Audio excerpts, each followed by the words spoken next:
喺香港政府頭6個月個赤字去到24,400幾億嘅時候，有一個偉大嘅工程就係落實咗，咁就係即係已經可以呢個進行呢個使用啦，剪彩啦，呢個就係香港嘅三跑嚇。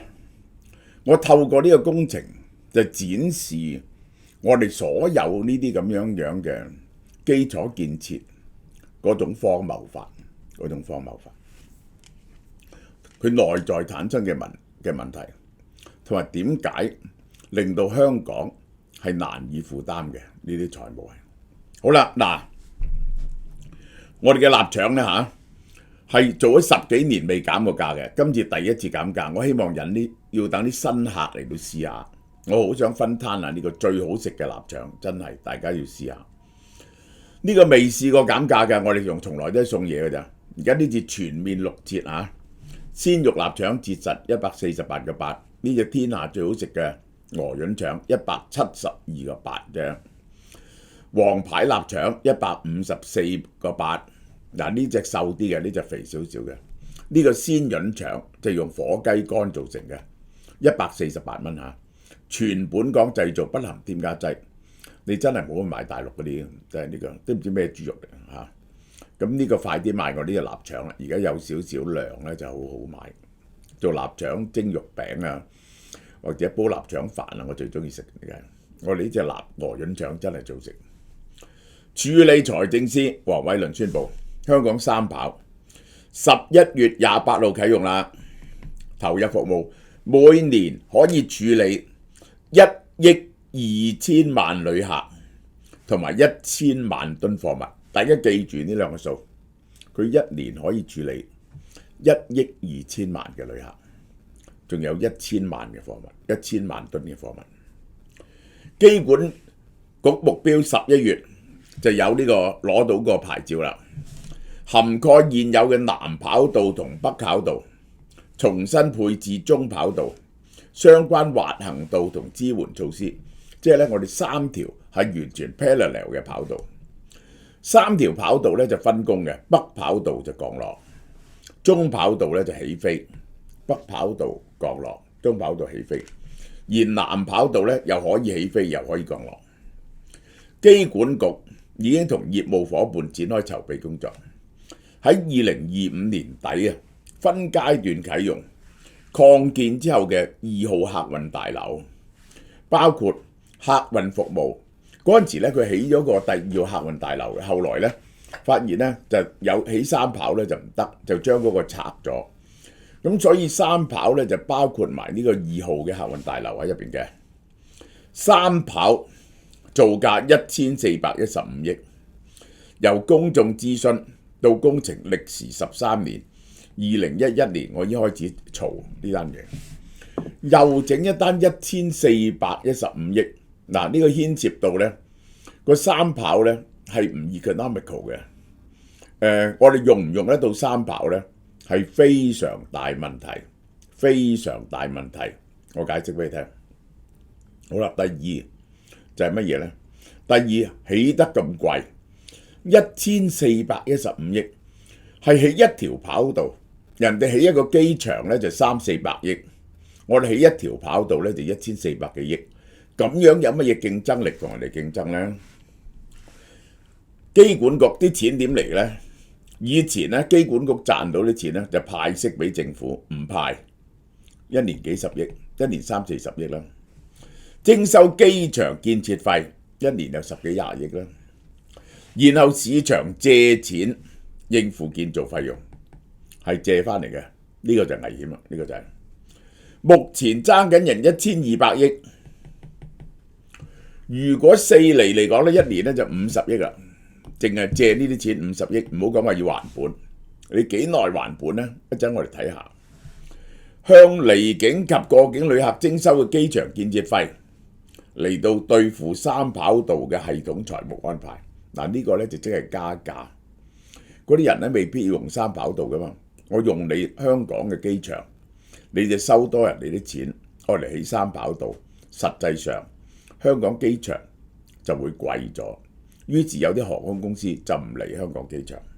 我睇下三條跑道，即係呢三條咧完全平衡嘅跑道咧，嗱呢個起個二號啊喺呢度係唔合理嘅。點解唔合理咧？起飛嗰陣時咧，同埋降落嗰陣時咧，個空域咧係逼得太過緊嘅。好多時咧，第三條跑道咧係要出咗去或者第二個方向，你明唔明啊？三條棟都企喺度咧，佢係互相喺個空域嗰度咧，就係會阻撓咗對方嘅。呢個就係嚇。我哋睇下個資本架構，由19年嗰時咧冇借錢，開始借錢起，一路去到而家1100幾億，成個機場嘅本錢咧得870幾億啫。嗱，個機場蝕本㗎，由呢年開始，所以自己嘅本錢由941億變咗920幾億、890幾億、870幾億。我哋睇過啦，佢咧係可以裝1億2000萬人次，4000萬噸，1000萬噸貨物，1000萬噸貨物。9月份我哋有幾多人咧？406，貨物441萬公噸，即係一年咧，我哋可以裝1億2000萬人咧。如果計9月份 annualize 咗佢咧，就係5000萬人。然後咧，我哋可以將1000萬噸貨物咧，佢咧就得500萬噸，得一半，兩個都係得一半。起完。客運量及飛機起降量咧，就係成年咧就4525萬。你而家起個第三跑咧，就係1億2000萬人次，係太過樂觀。對於個增長嚟講，點解唔可以咁樂觀咧？我一陣講俾大家聽。結果咧就係而家咧一半都冇。好啦，嗱，我哋大家睇下嚇，我喺呢度同大家計數。最好生意2018年7400幾萬，你三跑咧就係預備咧1億2000萬人。其實咧第三條跑道因為你係並行嘅，所以係冇效率嘅。頭嗰兩條咧可以裝到9000萬，如果運行得好啲，係可以裝到9000萬。啊，貨物咧係可以運到1000萬噸。而家如果得兩條跑道咧，就可能咧就得7000萬噸、700萬噸。你最犀利嗰年咧，就係得500萬噸。二跑咧都唔滿嘅，如果你做得好啲就，你起一條咁貴嘅三跑，結果咧造成無窮嘅負累。而家咧唔知用唔用得到。客流未達標，嗰兩個航站唔使同時開咗都嘥電費，分階段開。運輸及物流局、政府咧會同機管局合作去揾生意，點揾翻生意咧？擴展香港嘅航空網絡喎，點樣擴展香港嘅航空網絡啊？而家好多人唔飛香港喎 ，Virginia 都唔飛香港喎，好多人都唔飛香港國際航班。加強主要航線嘅服務，提前佈局。原來飛去一帶一路啊？你唔係嘛？一帶一路同香港需唔需要有航班來往咧？有冇客咧？點解？嗰啲咁窮嘅地方，國家民航合作，國家民航就唔會同你合作。鼓勵航空公司開拓新嘅航點，喺邊度揾呢個新嘅航點？立法會航運交通界議員易志明要開多啲航線啊！阿媽係女人，開乜嘢航線？特別開一帶一路同中國之間嘅貿易航線。一帶一路同中國之間嘅貿易航線使唔使經香港？香港最好生意嘅就係貨運。香港貨運世界第一，香港嘅貨運大概5000萬，呢個500萬噸度。而家咧你起到1000萬噸。我哋啲貨運係去邊度咧？美國原來第二大係東南亞、歐洲，中國只係得8%咧。中國唔經我哋嘅，原來係日本、台灣。我哋睇下佢個 balance sheet，我哋睇下佢個過去嗰幾年嘅收支。佢嗰陣時未有事嗰陣時咧，19年咧就171億收益，攤咗折舊78億啊！咁佢計算咗啲咁嘅嘢咧，就係賺92億，仲有折舊啦，嗰陣時嘅折舊啦啊！咁結果咧就係賺58億呢一年賺58億。記住大家咁嘅情況咧，一年賺58億。咁好啦，去到呢幾年蝕本唔好計啦，蝕咗20幾億、30幾億、50幾億啊，蝕咗100億佢，因為疫情嘅關係。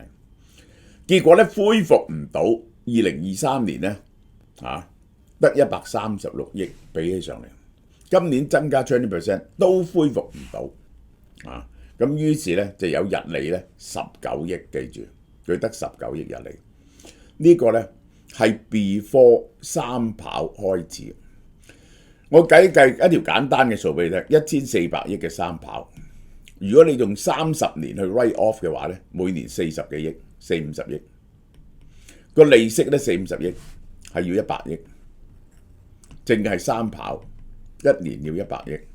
喺邊年試過賺到100億嘅咧？你話俾我聽啊！加咗三跑，如果生意唔多，呢100億喎，淨係折舊同利息100億。你 operate 嘅三跑咧又要人手噶嘛？個 operating cost 係幾多度咧？我哋睇下，呢個係計算至營運費用，營運費用去咗40%，營運費用去咗40%。咁於是咧，你咧就係要將呢個 double， 你一年咧要多200億，先至可以應付到個三跑。而你全部生意得170億，兩條跑道嗰陣時。貸款幾時到期啊？最遠期係去到5年後啊！我都話4厘半嘅息，假如4厘半嘅息，1000幾億，一年就50億，30年折舊係40億，100億，一年內要還幾多？9%，百幾億已經冇錢還啊！一年後2年20%，200幾億冇錢還啊！要借新還舊啊！呢個係2年5年，呢個5年後唔好理佢。另一邊點解唔合理呢？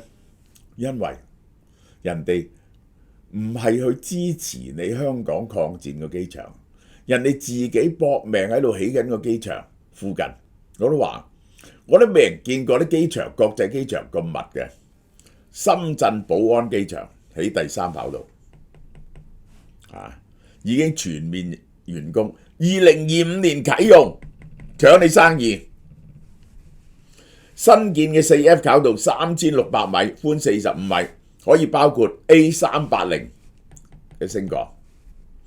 深圳又可以一年8000萬人次，記住啊，深圳8000萬人次，香港1億2千萬喎，香港估。然後260噸嘢，香港1000萬噸嘢，佢260萬噸。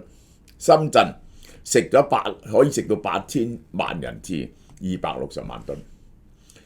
我哋睇下成個佈局之荒謬。呢個係香港國際機場，呢個係深圳機場，呢個係珠海機場，呢個係澳門機場。呢4個機場呢，降落嗰陣時咧，兜個圈咧係兜去對方嘅上空嗰度嘅。仲有廣州3個機場，白雲機場、沙堤機場、廣州新機場。你想攞大陸嘅生意，人哋大陸搏命喺度起緊機場，係搶你嘅生意。大家睇下，廣州白雲機場6300萬人次已經係，佢仲喺度擴建緊。珠海1400萬，深圳5000幾萬，5100幾萬啊！呢個係大家競爭得幾犀利。好啦，而家世界排名呢個係人次嘅排名，廣州係排第11啊，香港冇啊，香港出咗去啊，4000萬。香港貨運咧就第一嘅，香港貨運第一嘅嚇。而家唯一香港做logistics好啲嘅咧就係貨運，呢個就係。如果以個機場距離個城市30幾40里呢，香港個機場可以設喺深圳，深圳機場呢就係設喺香港澳門、珠海嘅機場呢又可以設喺香港，大家呢根本係搞埋一堆，上邊嘅空域呢係緊張到呢就不得了，而大家仲盲目擴建嚟到爭生意，我話俾你聽好啦。咁樣唔夠大鑊，再整一鑊大鑊啲嘅，已經爭緊1100億，擴建機場城市60公頃，水域200公頃，仲係直咁搞法。嗱，呢個就機場城市，機場城市呢個就做呢一個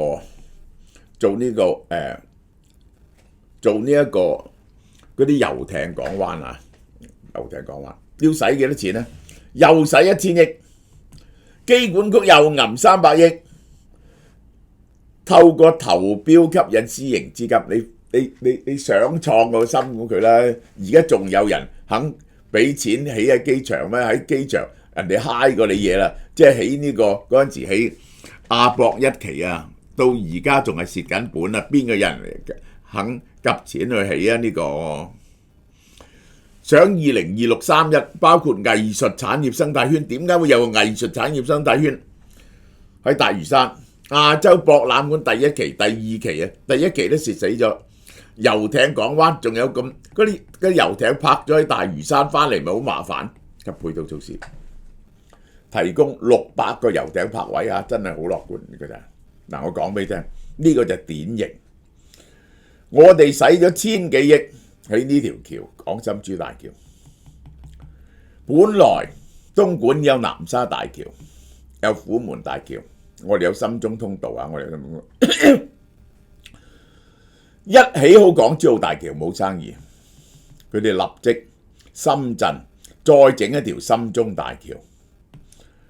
喂，大家諗下點樣競爭佢嗰條橋係平過我哋好多。如果你喺呢度過珠江，你係會咁樣行去廣州還是落嚟過海然後上翻去呢？成件事唔合理噶嘛，係咪你喺九龍都唔會去大嶼山過呢個港珠澳大橋而上翻去啦，因為你嘅最終目的呢就係去最多人去係去廣州噶嘛。呢條橋呢係咪廢㗎？呢條橋係。好嘛，呢段講到呢度。好啦，嗱，我哋又有好嘢喎，11月巨大貢獻。嗱，我哋又引進一隻新嘅 NMN， 係有特色嘅 NMN 呢個韓國大廠Hancock 嘅 NMN， 佢呢隻 NMN 係點呢？係5合1嘅，係5合1嘅。咁就係有呢個30粒啦，食1個月啦。咁佢就包括咗 NMN 啦，可以延緩衰老啦。修復 DNA 啦，呢個大家知噶啦，增強免疫啦，食過 NMN 嘅人都知噶啦咁就佢會令到你有 NDA 啊嘛。第二，佢同時有膠原蛋白減緩你皮膚嘅衰老，改善骨節健康促進骨骼健康。有彈性蛋白，彈性蛋白咧係皮膚組成嘅重要部分喺肌膚入面佔5% 嘅啫佢同埋佔肌膚70% 嘅膠原蛋白，決定你嘅皮膚有幾幼嫩飽滿、透明質酸，鎖定皮膚水分，令佢較少皺紋同埋滋潤關節活動嗰陣時咧，就有吸震嘅作用有呢一個係苯丙胺酸，呢個係神經細胞製造嘅傳導物體，新腎上腺素嘅原料。佢愛嚟製造新腎上腺素，新腎上腺素咧就等我哋保持警覺改善記憶嘅5種成分於一身，賣大包嘅價錢講你都唔信，1088蚊，呢個韓國8折俾大家870蚊。11月再送嘢 ，IDA 你可以，如果女人咧就應該揀呢個韓國 FormBio 雙重免疫益生菌呢個298蚊嘅。佢呢隻雙重免疫益生菌咧就等你有一層同 protective coating 係包住嗰啲益生菌，等佢可以穿過胃酸嘅，送去啲腸度，係每一粒咧係保證你有20億嘅益生菌嘅。好啦，或者呢個獵戶素啦，呢個獵戶素咧就係男人某啲男人可以揀啦，180蚊你可以揀中呢個，咁佢就係令到你唔會甩頭髮，同埋保護你嘅呢個前列腺嘅，好緊要嘅呢個嚇。每個男人咧都好驚呢樣嘢嘅，個前列腺肥大，結果咧個晚年咧都要施手術嘅。